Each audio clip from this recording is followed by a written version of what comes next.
Right, may hapon. So hapit na ni magabi karon no. Alas 5:30. Right, 5:30. So andito ako sa wait a minute. Kaping mainit. Musuman, right? Nasa Musuman ako.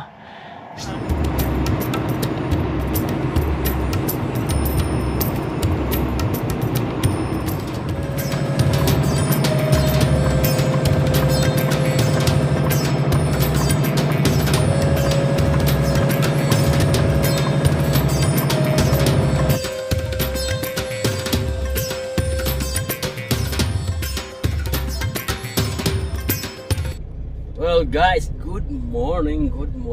Ayan, katapos ko lang maligo no. At ayun, walk natin ay wala, ganun talaga.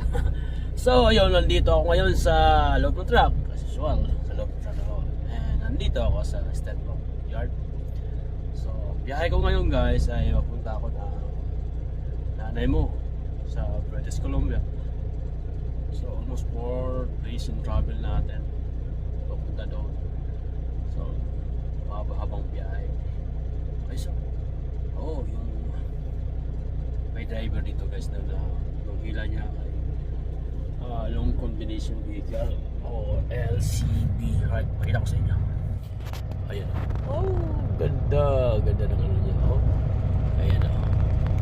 Nene, solid na solid yung biyahe. Mga body. Isipin mo naman.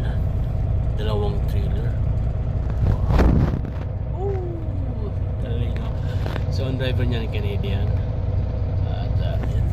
Bawal siya. Oh. Napakabait yung driver na ito. Yan. Bait drive niya. Tumutulong yan siya pag so, binubuksan niya yung pintuan.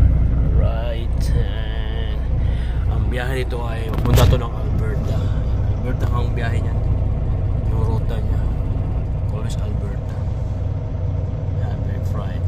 US and Canada. Solid yung ano niya no, biyahe niya. Ayun nga guys no, maabutan ko to sa daan kasi hindi man ito mabilis matakbo lang to ng mga 70 to 90. Yan siya pag sa highway. And ayan, hindi siya tuloy-tuloy tumatakbo kasi yun ano, mahaba yung parkyan niya. So yun muna guys. See you in nanay mo, right?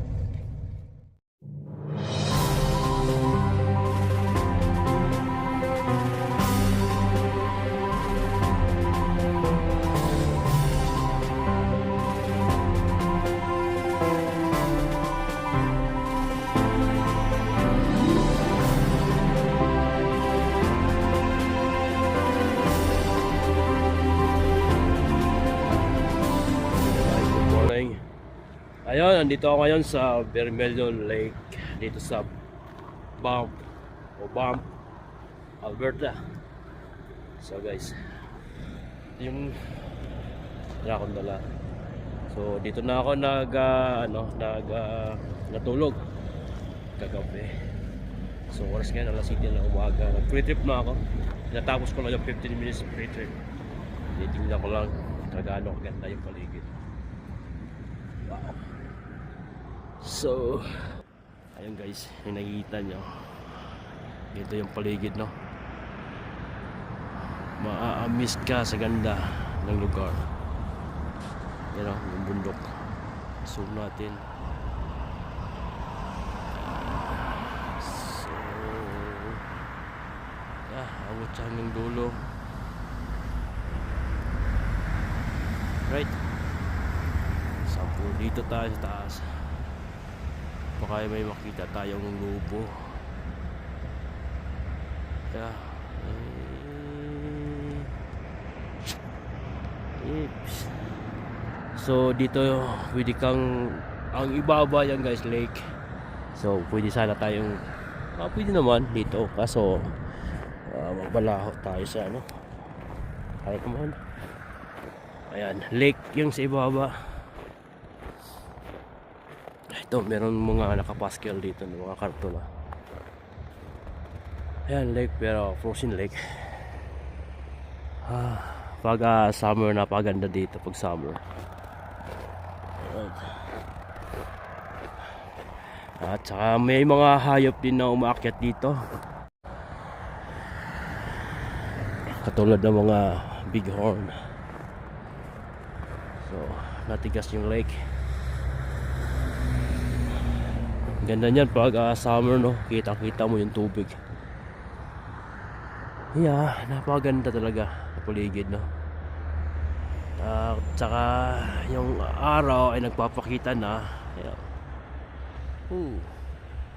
Baka anong meron sa taas. Yan.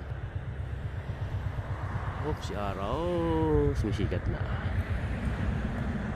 Yeah. So ayun guys, no?